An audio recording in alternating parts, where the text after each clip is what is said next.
నాకు సుకుమార్ గారు అంటే ఎంత ఇష్టం ఏంటి అని నేను మాటలో చెప్తే చాలా స్టూపిడ్గా ఉంటుంది. ఆవిడ అడిగిన వెంటనే మీరు నమ్మరు, క్లైమాక్స్ చాలా టఫ్ షూట్. నేను జనరల్లీ అనను ఈ మాట. నేను ఇప్పటివరకు చేసిన క్లైమాక్స్లోనే one of the most difficult climax, చాలా టైరింగ్ క్లైమాక్స్. అంత సిచ్యువేషన్లో కూడా ఆవిడ అన్న వెంటనే వస్తున్నాను తబిత గారు, ఇంకా మీరు ఆ మాట అనిన తర్వాత, ఎందుకంటే ఇష్టమైన వాళ్ళకి మనం చూపించాలి, మనం నిలబడగాలి. యూనో మన ఫ్రెండ్ అనుకో, ఇంకోళ్ళు అనుకో, మనకు కావాల్సిన వాళ్ళు అనుకో, నాకు ఇష్టమైతే నేను వస్తా, నా మనసుకు నచ్చితే నేను వస్తా. అది మీ అందరూ తెలిసిందే. సినిమా గురించి సినిమాలను థియేటర్లో మాట్లాడుకుందాం. ఇక నేను సినిమాలని రాజకీయాలని చాలా ప్రత్యేకంగా చూస్తాను. సినిమాయే. రాజకీయం దగ్గరికి వచ్చేటప్పటికి నాకు దేశం ముఖ్యం సినిమాల కంటే కూడా, సమాజం ముఖ్యం సినిమాల కంటే కూడా, గ్రామ హితం ముఖ్యం నాకు సినిమాల కంటే కూడా. ఎందుకంటే గ్రామం అన్నం పెట్టే రైతు బాగుంటే అన్నీ బాగుంటాయి.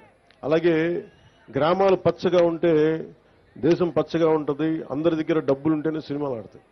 అందుకని ముందు గ్రామాలు పచ్చగా ఉండాలని కోరుకునేవాడు. అలాగే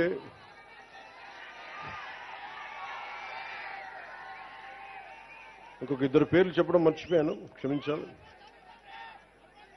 ఒకటి మన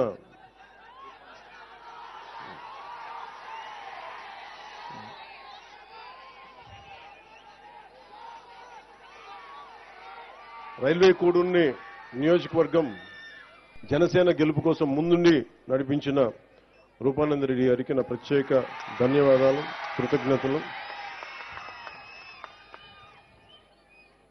అలాగే మన కాటంనేని భాస్కర్ గారు,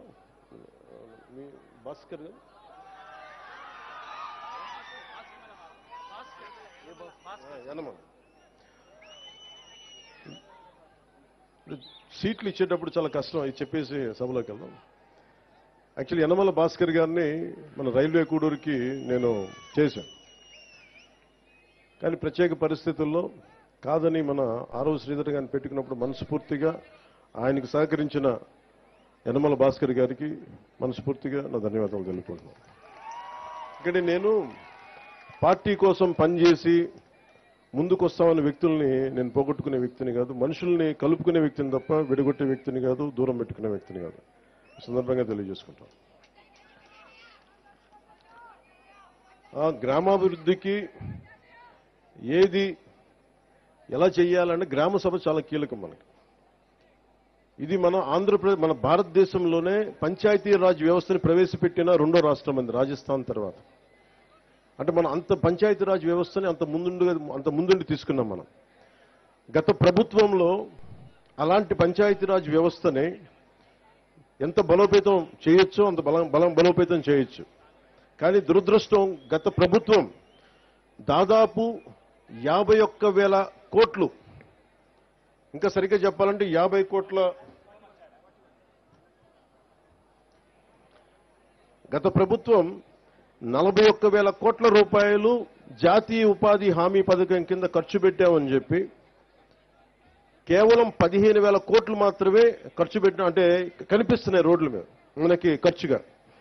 రోడ్లు కానీ, సగటు మనకి అవసరాలు కానీ, మౌలిక అవసరాలు కానీ ఏమీ చేయలేకపోయారు.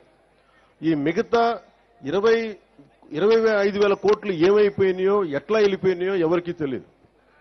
అంటే నిజంగా ఒక పని జరగాలి అంటే గ్రామ సభ తీర్మానం చేయాలి. పంచాయతీ రాజ్ వ్యవస్థని బలోపేతం చేయడానికి ఇది ఆంధ్రప్రదేశ్కి కాదు, భారతదేశానికి వెన్నెముక పంచాయతీ రాజ్ వ్యవస్థ. అందరూ నన్ను హోమ్ తీసుకోమని ఒకటే కోరుకున్నా. నేను అన్నా హజార్ అంటే పడి చచ్చిపోయాను చిన్నప్పుడు. మీకు తెలుసు, చిరంజీవి గారి సినిమా రుద్రవేణి సినిమా కూడా ఉంటుంది. అది అన్నా హజారే గారి ప్రేరణతో తీసింది. అంటే ఒక సర్పంచ్ ఎంత బలవంతుడంటే, ఎక్కడో మిలిటరీలో పనిచేసి రేలేగావ్ సిద్ధి, మహారాష్ట్రలో రేలేగావ్ సిద్ధి అనే గ్రామానికి వచ్చి అక్కడున్న పరిస్థితులు చూసి అందరూ మద్యానికి బానిసై అన్ని మనకి కనీసం నీటి సౌకర్యాలకు పొలాలు ఎండిపోతూ ఉంటే, గ్రామానికి అభివృద్ధి నోచుకోపోతుంటే ఆయన ముందుకొచ్చి ఆయన సర్పంచ్గా అయ్యి ఆయన ప్రారంభించింది వాళ్ళ రేలిగాం సిద్దిగే కాదు, మొత్తం దేశాన్నే కదిలించాడు. ఒక సర్పంచ్ కదిలించాడు. అది కూర్చోబెట్టి లోక్పాల్ బిల్లు కానీ, ఈ రోజున సమాచార హక్కు చట్టం కానీ, ఇవన్నీ ఆయన నాయకత్వంలో జరిగినాయి. అంటే ఒక సర్పంచ్ తలుచుకుంటే దేశాన్ని కదిలించగలిగే శక్తి ఉందన్నది మన గ్రామాలు చూపించినాయి.